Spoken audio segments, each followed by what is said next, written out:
Hello student. आवर्त सारणी में तत्वों के कुछ गुण धर्मों की बातें कर रहे थे और तत्वों के गुण धर्मों में अपने आयनन एंथैल्पी और इलेक्ट्रॉन जो बंधुता है जिसे अपने इलेक्ट्रॉन गेन एंथैल्पी, इलेक्ट्रॉन लब्धि एंथैल्पी कहा था, उसके बारे में अपने विस्तृत चर्चा कर ली थी। आज का जो टॉपिक है वो है विद्युत ऋणात्मकता, इलेक्ट्रॉन नेगेटिविटी की बात करेंगे कि इलेक्ट्रॉन नेगेटिविटी किसे कहा जाता है। हमने इससे पहले जो गुणधर्मों के बारे में बात की थी, जैसे अपने आयनन एंथैल्पी या इलेक्ट्रॉन जो गेन एंथैल्पी थी, वो दोनों के दोनों क्या थे, मापने योग्य गुणधर्म थे। ठीक है, उनका मान मापा जा सकता है कि किसी भी तत्व के लिए उसकी आयनन एंथैल्पी का मान कितना है या उसके लिए इलेक्ट्रॉन लब्धि एंथैल्पी का मान कितना है, इस चीज़ को मापा जा सकता है। लेकिन जो आज का जो टॉपिक है हमारा विद्युत ऋणात्मकता, तो यह एक मापने योग्य गुणधर्म नहीं है। ठीक है, तो इसे मापा नहीं जा सकता। ये सिर्फ एक गुणात्मक अपने गुणधर्म कह सकते हैं जो उसके गुण के ऊपर ही आधारित है। ठीक है, तो अपने कह सकते हैं कि लेकिन इसमें अपने यहाँ पर कहा कि विद्युत ऋणात्मकता है, तो उस विद्युत ऋणात्मकता के बारे में कह सकते हैं कि यह एक मापने योग्य गुणधर्म नहीं है। लेकिन फिर भी क्या थे कि कई वैज्ञानिक ऐसे थे जिन्होंने इसको मापने का प्रयास किया और उन्होंने अपने विभिन्न प्रकार के जो जिसे अपने संख्या सूचक पैमाना कहा जा सकता है, मतलब इसका मान कितना है विद्युत ऋणात्मकता का, तो जिसे अपने क्या कह सकते हैं, संख्या सूचक पैमाना, जो अलग अलग वैज्ञानिकों ने दिया। ठीक है, तो वो संख्या सूचक पैमाने कौन कौन से थे। पहला जो पैमाना था वो था पॉलिंग पैमाना। पहला कौन सा था इसके लिए, पॉलिंग, ठीक है, पैमाना। दूसरा जो पैमाना जो दिया गया वो था मुलिकन जफे पैमाना। मुलिकन जफे पैमाना। और तीसरा जो पैमाना इसके अंदर दिया जाता है वो दिया जाता है अलर्ड राचो पैमाना।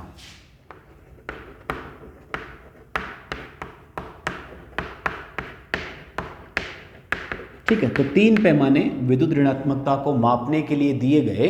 ठीक है, और सामान्य रूप से हमने जो पहले बात की ये कही कि जो विद्युत ऋणात्मकता को मापा नहीं जा सकता, ये मापने योग्य गुणधर्म नहीं है, फिर भी वैज्ञानिकों ने इसे मापने का प्रयास किया, जिसके अंदर तीन तरह के अपने पास पैमाने उसके अंदर विकसित किए गए, जो थे पॉलिंग पैमाना, मुलिकन जफे पैमाना और अलर्ड राचो पैमाना। ये तीन तरह के पैमाने बनाए गए, या वैज्ञानिकों अपने कह सकते हैं कि वैज्ञानिकों ने जो विद्युत ऋणात्मकता को मापने की कोशिश की गई। इसमें से सबसे ज़्यादा जो प्रचलित पैमाना हुआ वो पैमाना कौन सा था, पॉलिंग पैमाना था। ये सबसे ज़्यादा प्रचलन में आया, तो इसको सबसे ज़्यादा काम में लिया जाता है, इसीलिए इसे अपने इसके आधार पर इन्होंने जो पॉलिंग ने जो फ्लोरीन है उस फ्लोरीन की विद्युत ऋणात्मकता का जो मान हमको दिया, कि पॉलिंग ने जो फ्लोरीन की विद्युत ऋणात्मकता का जो मान कितना दिया, 4.0। ये फ्लोरीन की विद्युत ऋणात्मकता इन्होंने बताई।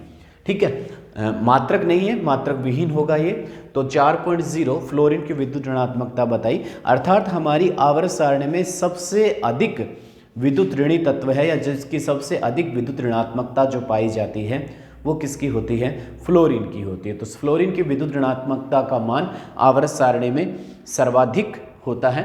अब यहाँ पर है क्या विद्युत ऋणात्मकता, इसके बारे में बात करें तो विद्युत ऋणात्मकता क्या चीज़ है कि जो सहसंयोजक बंध है, सहसंयोजक बंध के इलेक्ट्रॉन युग्म को आकर्षित करने की जो क्षमता है उसे क्या कहा जाता है, विद्युत ऋणात्मकता कहा जाता है। ठीक है, कोई भी सहसंयोजक बंध है, ठीक है, तो अपने इसकी परिभाषा देंगे कि सहसंयोजक बंध के इलेक्ट्रॉन युग्म को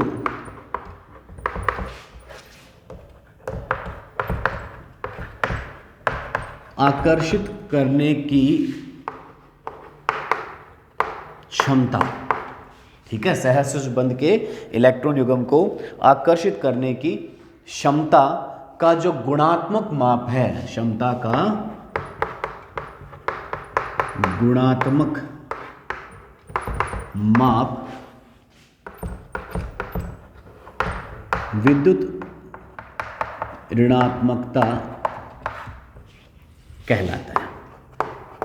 तो दो चीजें ध्यान रखनी है अपने को, एक तो ये माप कैसा है, गुणात्मक माप है, गुण के आधार पर मापा जा सकता है, मात्रा नहीं है इसकी कि कितनी मात्रा होगी, विद्युत ऋणात्मकता की मात्रा नहीं है। जैसे पॉलिंग ने अपने को मात्रा दी थी फ्लोरीन की, उसने बताया था कि फ्लोरीन की जो विद्युत ऋणात्मकता का जो माप है वो कितना है, 4 है। लेकिन जो विद्युत ऋणात्मकता की परिभाषा दी जाती है कि सहसंयोजक बंध के इलेक्ट्रॉन युग्म को आकर्षित करने की जो क्षमता का जो गुणात्मक माप है, इसी गुणात्मक माप को क्या कहा जाता है, विद्युत ऋणात्मकता कहा जाता है। अब सहसंयोजक बंध के इलेक्ट्रॉन युग्म को अपनी तरफ आकर्षित करने की जो क्षमता से हमारा क्या अर्थ है, जैसे हमने बात की कि एक यौगिक है सहसंयोजक यौगिक H और Cl, तो H और Cl यहाँ पर सहसंयोजक बंध किसके बीच में बना है, हाइड्रोजन और क्लोरीन के बीच में बना है।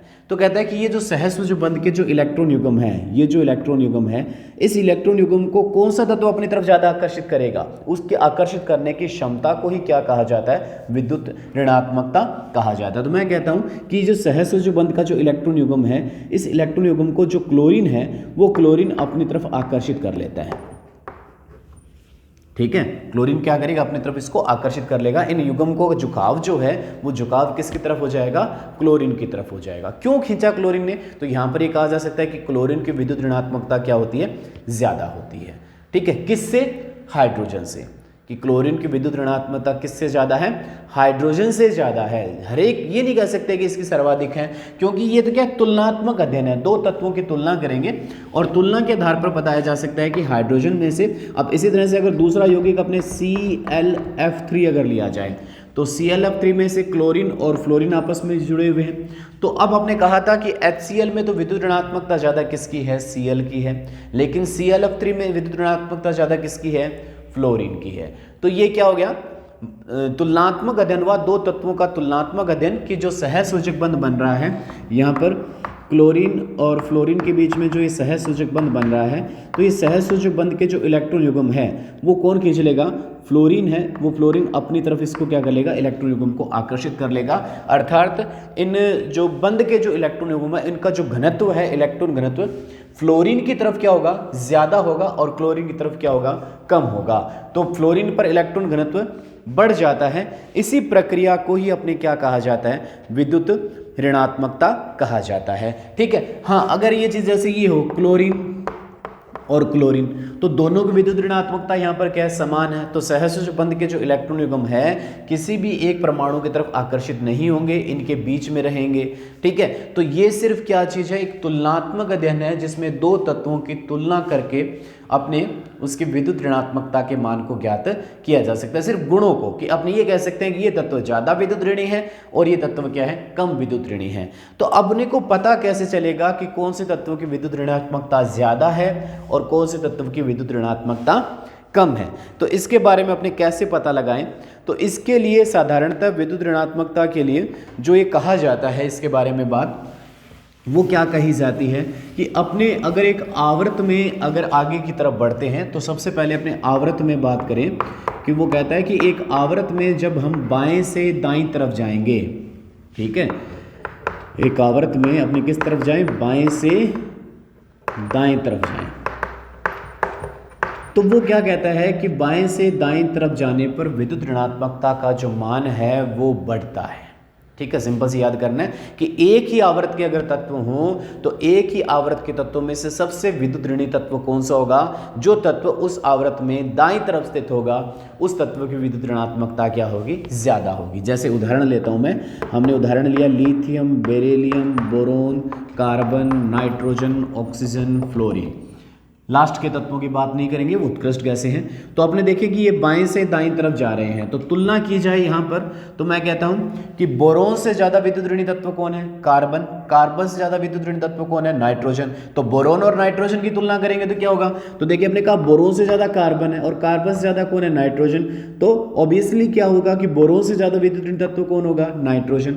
नाइट्रोजन से ज्यादा विद्युत ऋणी तत्व कौन है, ऑक्सीजन, और ऑक्सीजन से ज्यादा विद्युत ऋणी तत्व कौन है, फ्लोरीन। तो ये पहला आवर्त बात है, इसका मतलब फ्लोरीन की विद्युत ऋणात्मकता क्या होती है, सबसे ज़्यादा होती है। फ्लोरीन के बाद दूसरे नंबर पर ऑक्सीजन और तीसरे नंबर पर कौन सा तत्व आता है, नाइट्रोजन आता है। अब कहें कि एक वर्ग में, अब बात करें अपने वर्ग में, तो कहता है कि वर्ग में ऊपर से नीचे जाएं तो फ्लोरीन, क्लोरीन, ब्रोमीन, आयोडीन, तो ऊपर से नीचे की तरफ जाने पर विद्युत ऋणात्मकता के मान में क्या आती है, कमी आती है। तो वर्ग में हमें कमी देखने को मिलेगी और आवर्त में क्या देखने को मिलेगी, अपने को वृद्धि देखने को मिलती है। तो एक आवर्त में बाएं से दाएं जाने पर अगर एक ही आवर्त के तत्व लिए जाएं तो एक ही आवर्त के तत्वों में एक तत्व बाईं तरफ है और दूसरा तत्व दाईं तरफ है, तो दाईं तरफ जो तत्व उपस्थित है उसकी विद्युत ऋणात्मकता सदैव क्या होती है, ज्यादा होती है।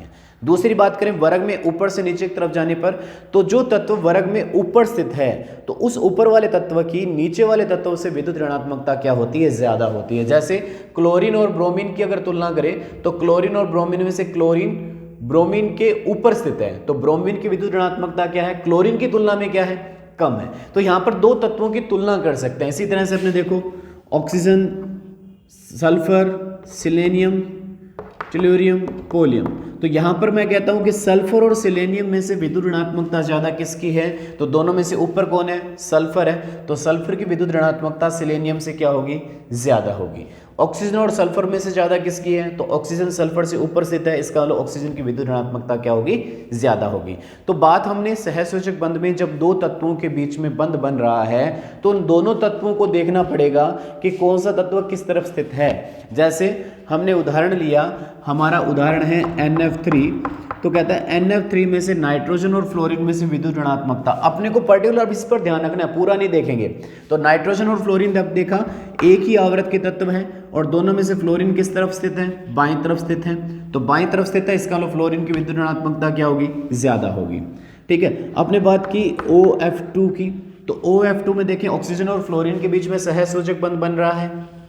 ठीक है, तो दाईं तरफ कौन है, फ्लोरीन है, इसका मतलब फ्लोरीन की विद्युत ऋणात्मकता ज्यादा होगी।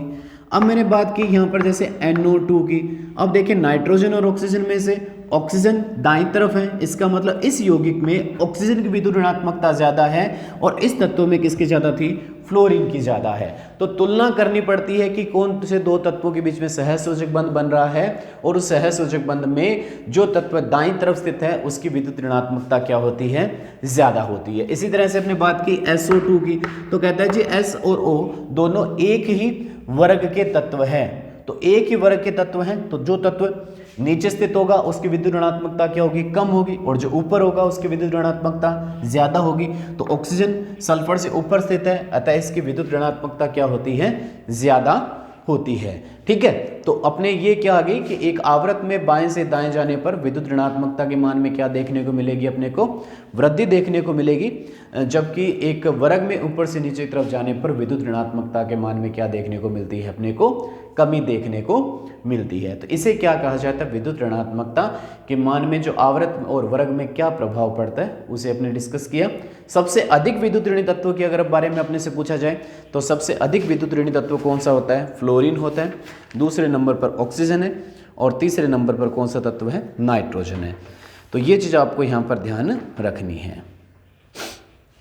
ठीक है, अब विद्युत ऋणात्मकता के बाद में नेक्स्ट टॉपिक अपने इस चैप्टर के अंदर लेते हैं और वो नेक्स्ट टॉपिक है हमारा रासायनिक गुणधर्मों में आवर्त प्रवृत्ति।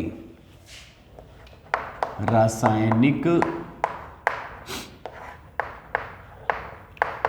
गुणधर्मों में आवर्त प्रवृत्ति की बात करते हैं कि रासायनिक गुणधर्मों के मान हैं, उन रासायनिक गुणधर्मों के मान में आपको आवर्त प्रवृत्ति देखने को मिलेगी, उनके अंदर क्या परिवर्तन आता है। अभी तक अपने भौतिक गुणधर्मों की बात कर रहे थे, अब रासायनिक गुणधर्मों में आवर्त प्रवृत्ति के बारे में अपने यहाँ पर अध्ययन करते हैं।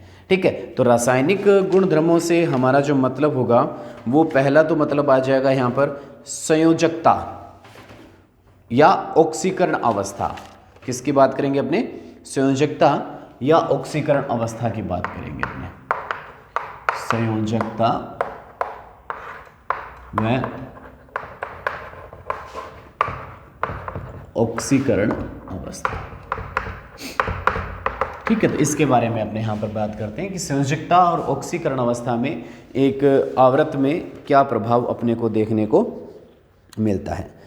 ठीक है, तो सबसे पहले बात करें कि जो संयोजकता है वो संयोजकता किसी भी तत्व के इलेक्ट्रॉनिक विन्यास पर आधारित होती है। इलेक्ट्रॉनिक विन्यास का मतलब क्या है कि संयोजकता क्या होती है, किसी भी जो बाह्यतम कोश है में उपस्थित जो इलेक्ट्रॉनों की संख्या के बराबर होती है या 8 की संख्या में से बाह्यतम कोश की संख्या घटाने पर जो संख्या प्राप्त होती है उसे क्या कहा जाता है, संयोजकता कहा जाता है। ठीक है, संयोजकता क्या है, संयोजकता की परिभाषा देते हैं अपने पास। तो संयोजकता क्या है, बाह्यतम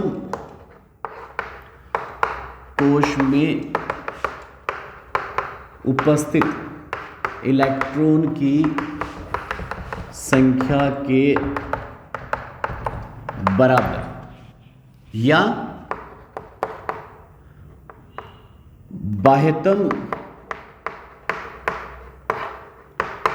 कोश में से 8 घटाने पर जो प्राप्त होती है उसे संयोजकता कहा जाता है। जैसे अगर बाह्यतम कोश में 1 से 4 तक इलेक्ट्रॉन है तो उसकी संयोजकता होगी, लेकिन अगर बाह्यतम कोश में इलेक्ट्रॉन 5 से ज़्यादा आ जाते हैं तो उसको किस में से घटा लिया जाता है, 8 में से घटा लिया जाता है। जैसे नाइट्रोजन में बात करते हैं तो नाइट्रोजन में 1s2 2s2 2p3 है, तो बाह्यतम कोश दूसरा है, कितने इलेक्ट्रॉन हो गए, 5, तो इसको घटाया जाएगा, 8 में से 5 घटा दिया तो कितनी आ गई संयोजकता, 3 आ गई।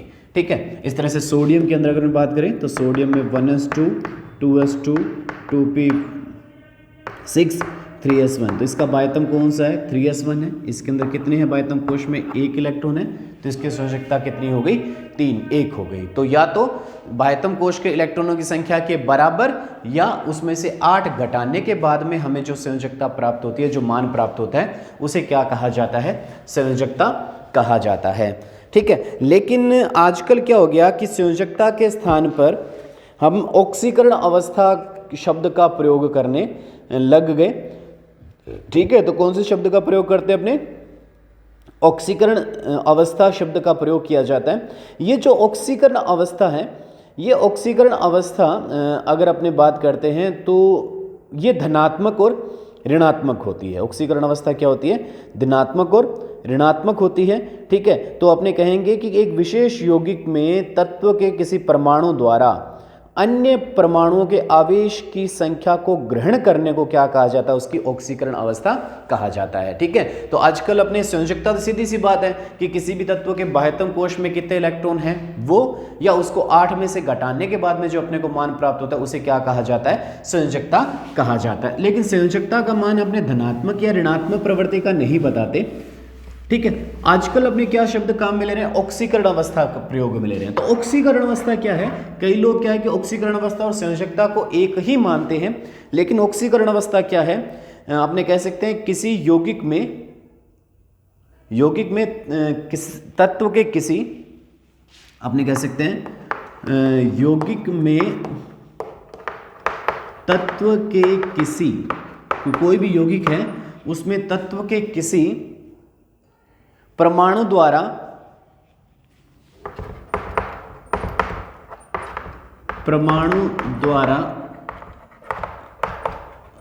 जो अन्य परमाणु है, परमाणु द्वारा अन्य परमाणु के आवेश की संख्या, अन्य परमाणु के आवेश की संख्या को ग्रहण, अन्य परमाणु के आवेश की संख्या को ग्रहण करने की प्रवृत्ति, ग्रहण करने की प्रवृत्ति क्या कहलाती है,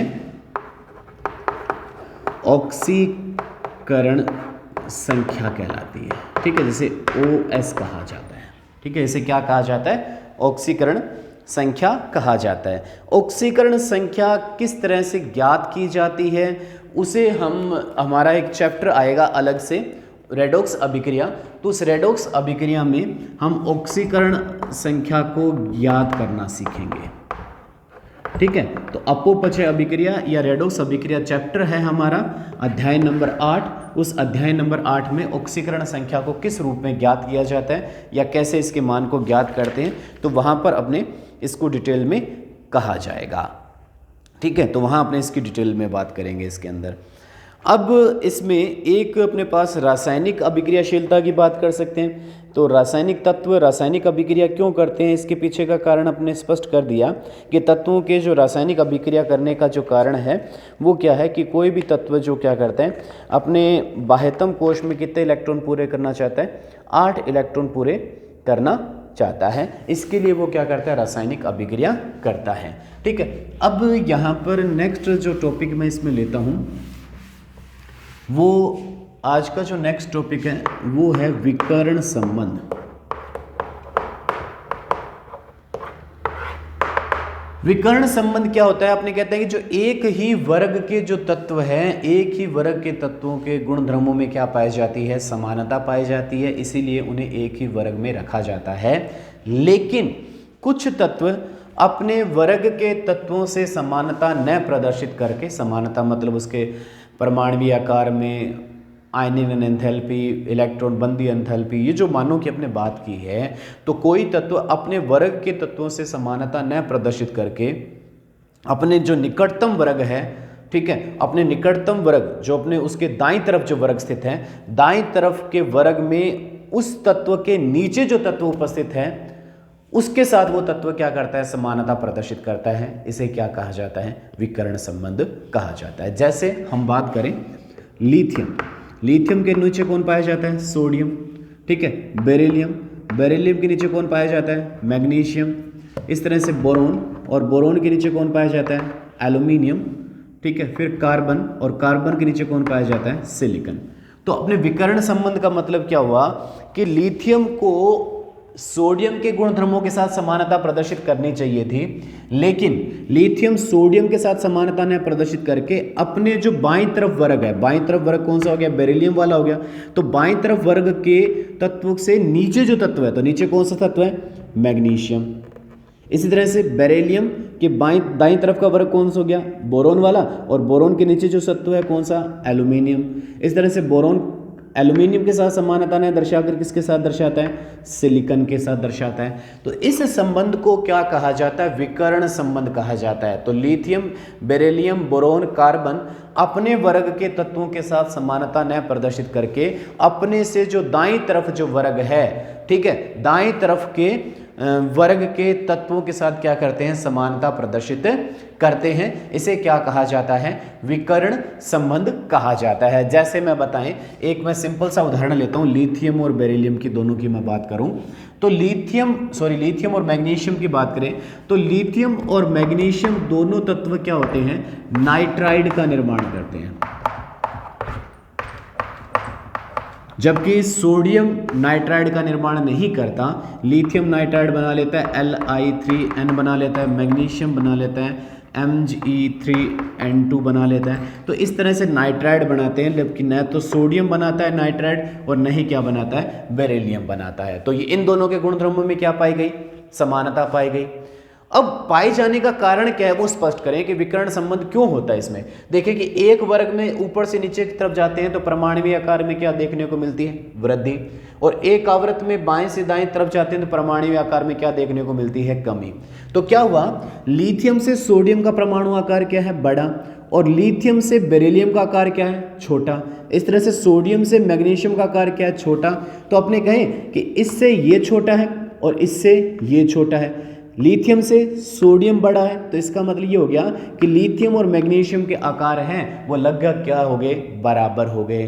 ठीक है, तो लगभग बराबर हो गए ना, लिथियम से सोडियम बड़ा, बेरिलियम से मैग्नीशियम बड़ा, लिथियम से बेरिलियम छोटा, ठीक है, सोडियम से मैग्नीशियम छोटा। तो इसका मतलब लिथियम और मैग्नीशियम के परमाणु आकार क्या होते हैं, लगभग बराबर हो जाते हैं। तो अपने नीचे तरफ जाते हैं परमाणु आकार में वृद्धि, दाईं तरफ जाएं तो परमाणु आकार में कमी। तो अगर अपने तिरछे जाएं तो क्या होंगे, परमाणु आकार लगभग क्या होंगे, समान होंगे।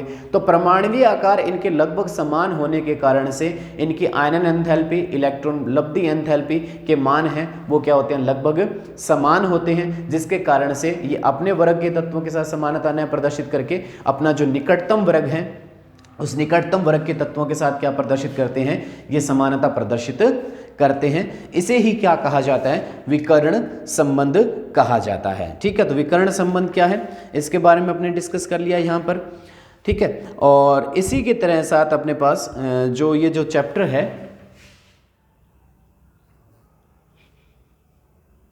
ठीक है, तो अब इसमें लास्ट बात करेंगे, इसमें रासायनिक अभिक्रियाशीलता की बात करेंगे। इस टॉपिक इस चैप्टर का लास्ट पार्ट है हमारे पास रासायनिक अभिक्रियाशीलता।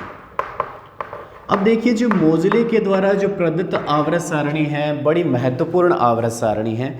इस आवर्त सारणी में जो सबसे दाईं तरफ जो वर्ग है, मैं उत्कृष्ट गैस की बात नहीं कर रहा, हम बात कर रहे हैं यहाँ पर 17वें वर्ग की। ठीक है, और ये हो गया 18वां वर्ग। तो 17वें वर्ग के जो तत्व है ना, वो सबसे अधिक क्रियाशील है। इसी तरह से पहले वर्ग की बात करें तो पहले वर्ग के तत्व भी क्या है, सबसे अधिक क्रियाशील है। तो पहला वर्ग सबसे अधिक क्रियाशील है और 17वां वर्ग भी सबसे अधिक क्रियाशील है। इसका मतलब जो बीच के वर्ग हैं, उनके बीच के वर्गों की क्रियाशीलता पहले और 17वें वर्ग की तुलना में क्या है, कम है। कैसे? ठीक है, देखिए अपने इस तरफ जाते हैं तो इस तरफ जाने पर क्या होता है कि जो आयनन एंथैल्पी का जो मान है, वो आयनन एंथैल्पी के मान में क्या होती है, वृद्धि होती है। मतलब इलेक्ट्रॉन को निष्कासित करने के लिए ऊर्जा क्या चाहिए, ज़्यादा चाहिए। तो इलेक्ट्रॉन को निष्कासित करने के लिए ऊर्जा ज़्यादा चाहिए। इसका मतलब अपने को पता है, कोई भी तत्व इलेक्ट्रॉन का त्याग करके धनायन का निर्माण करता है, और धनायन बनाने की जो प्रवृत्ति किसके अंदर पाई जाती है, धातुओं के अंदर पाई जाती है। तो अपने ये कह सकते हैं कि वर्ग में बाएं से दाएं जाने पर जो धात्विक प्रवृत्ति है, उस धात्विक प्रवृत्ति में क्या देखने को मिलती है, अपने को कमी देखने को मिलती है। ठीक है, दूसरी तरफ अपने बात करें कि जब अपने 17वें वर्ग की तरफ जाएं तो अपने कहें कि बाएं से दाएं जाने पर जो इलेक्ट्रॉन लब्धि एंथैल्पी का मान ज़्यादा ऋणात्मक होता है। ये भी अपने को पता है कि इलेक्ट्रॉन लब्धि एंथैल्पी का मान ज़्यादा ऋणात्मक किस तरफ होगा, बाएं से दाएं तरफ जाने पर। अर्थात अपने ये भी कह सकते हैं कि बाएं से दाएं जाने पर जो अधात्विक प्रवृत्ति है, वो अधात्विक प्रवृत्ति में क्या देखने को मिलती है, अपने को वृद्धि देखने को मिलती है। तो एक चीज में कमी और दूसरी चीज में क्या देखने को, वृद्धि देखने को मिल रही है। जबकि जो 18वां वर्ग है, वो 18वां वर्ग क्या होता है, उत्कृष्ट होता है। तो देखिए, ये तत्व इस तरफ जाने पर इलेक्ट्रॉन ग्रहण करने की प्रवृत्ति में वृद्धि होगी, और इस तरफ के तत्वों में इलेक्ट्रॉन के त्यागने की प्रवृत्ति ज्यादा होती है। तो ये तत्व इलेक्ट्रॉन त्याग करके उत्कृष्ट गैस विन्यास प्राप्त करते हैं, ये तत्व इलेक्ट्रॉन ग्रहण करके उत्कृष्ट गैस विन्यास प्राप्त करते हैं। जैसे सोडियम है, पहले वर्ग का है, तो वो इलेक्ट्रॉन त्याग करके किसका निर्माण करेगा, धनायन का। Cl है, 17वें वर्ग का है, वो इलेक्ट्रॉन को ग्रहण करके किसका निर्माण करेगा, ऋणायन का। तो 17वें वर्ग के अंदर इलेक्ट्रॉन को ग्रहण करने की प्रवृत्ति ज्यादा है और पहले वर्ग में इलेक्ट्रॉन के त्यागने की प्रवृत्ति ज्यादा। तो इस तरफ जाएंगे तो इलेक्ट्रॉन के त्यागने की प्रवृत्ति में कमी आएगी, और इस तरफ आगे की तरफ जाएंगे तो इलेक्ट्रॉन को ग्रहण करने की प्रवृत्ति ज्यादा होती है। तो पहले वर्ग की सबसे ज्यादा इलेक्ट्रॉन के त्यागने की प्रवृत्ति है, और 17वें वर्ग की सबसे ज्यादा इलेक्ट्रॉन के ग्रहण करने की प्रवृत्ति है। ठीक है, इसी तरह से फ्लोरीन की बात करें तो फ्लोरीन भी इलेक्ट्रॉन ग्रहण करके F- में परिवर्तित हो जाएगा, अर्थात उसका जो विन्यास है, उत्कृष्ट गैस विन्यास नियोन के जैसा हो जाता है। इसी तरह से सोडियम ने इलेक्ट्रॉन को त्याग करके भी विन्यास कैसा प्राप्त कर लिया, उत्कृष्ट गैस विन्यास प्राप्त कर लिया। तो दोनों तत्व ही कैसा विन्यास प्राप्त कर रहे हैं, उत्कृष्ट गैस विन्यास प्राप्त कर रहे हैं, इलेक्ट्रॉन को त्याग कर या इलेक्ट्रॉन को ग्रहण करके। तो इसका अर्थ क्या हुआ कि आवर्त सारणी के जो मध्य के तत्व हैं, उनके मध्य के तत्वों की जो रासायनिक अभिक्रियाशीलता है वो कम होती है, और जो आवर्त सारणी के जो छोरों पर उपस्थित जो तत्व हैं, उनकी रासायनिक अभिक्रियाशीलता क्या होती है, ज्यादा होती है। अब कैसे ज्यादा होती है, इसके लिए अपने क्या करें, इन तत्वों की हम ऑक्सीजन के साथ अभिक्रिया करवाएं तो पता है कि जो धातुएं होगी वो ऑक्सीजन के साथ अभिक्रिया करके, जैसे Na2O क्या बनाएंगी, ये धात्विक ऑक्साइड बनाएगी। तो धात्विक ऑक्साइड बनाने की जो सबसे ज्यादा जो प्रवृत्ति है वो किसकी होगी, प्रथम वर्ग की होगी। और धात्विक ऑक्साइड जो होते हैं वो किस प्रवृत्ति के होते हैं, क्षारीय प्रवृत्ति के होते हैं। जबकि 17वें वर्ग की बात करें तो Cl2O7 बनाते हैं। ये क्या बने, हमारे पास अधात्विक ऑक्साइड बने। कैसे बन गए ये, अधात्विक ऑक्साइड। और अधात्विक ऑक्साइड की जो प्रवृत्ति होती है वो कैसी होती है, अम्लीय प्रवृत्ति के होते हैं।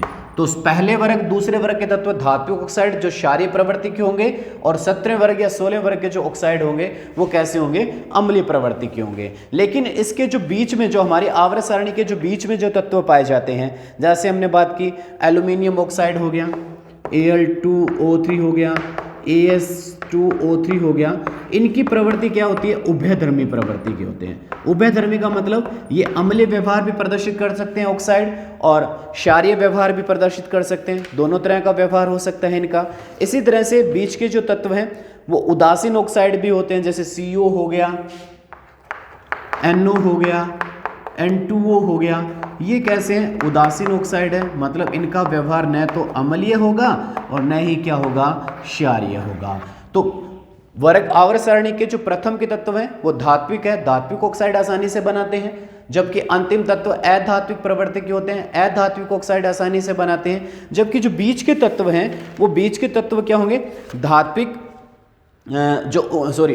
उभयधर्मी प्रवृत्ति के भी हो सकते हैं और उदासीन प्रवृत्ति के भी हो सकते हैं। अब हमने कहा कि ये जो धात्विक ऑक्साइड है वो क्षारीय प्रवृत्ति के होते हैं। कैसे होते हैं इसके ऊपर अपने चर्चा करें तो जो धात्विक ऑक्साइड है वो जल के साथ, मतलब जो धातुएं हैं वो जल के साथ अभिक्रिया करके किसका निर्माण करते हैं, क्षार का। जैसे Na2O है धात्विक ऑक्साइड, इसकी अगर जल के साथ अभिक्रिया करवाएं तो ये किसका निर्माण कर लेगा, NaOH, प्रबल क्षार का निर्माण करेगा। ठीक है। इसी तरह से जो अधात्विक ऑक्साइड है, अब अधात्विक ऑक्साइड हो गया जैसे Cl2O7, इसको अगर जल में घोला जाता है तो इसको जल में घोलने पर ये क्या करेगा, H2Cl2O8 का निर्माण कर देगा, H2Cl2O8। या इसको अगर अपने अगर वो बोले अपने सरलतम अनुपात अगर इसका लिखते हैं तो बन जाता है HClO4। ठीक है। तो पर क्लोरिक एसिड अम्लीय प्रवृत्ति का, और ये कैसा हो गया, क्षारीय प्रवृत्ति का हो गया। इसी के साथ हमारा जो आवर्त सारणी जो चैप्टर है वो कंप्लीट हो गया। ठीक है। इसके अंदर हमने जो 11th क्लास के सिलेबस में जो जो चीज़ें रखी गई है वो सारी चीज़ें अपने यहाँ पर डिस्कस कर ली। 11th क्लास के पॉइंट ऑफ व्यू से इस चैप्टर के अंदर कोई भी पार्ट हमारा शेष नहीं बचा है।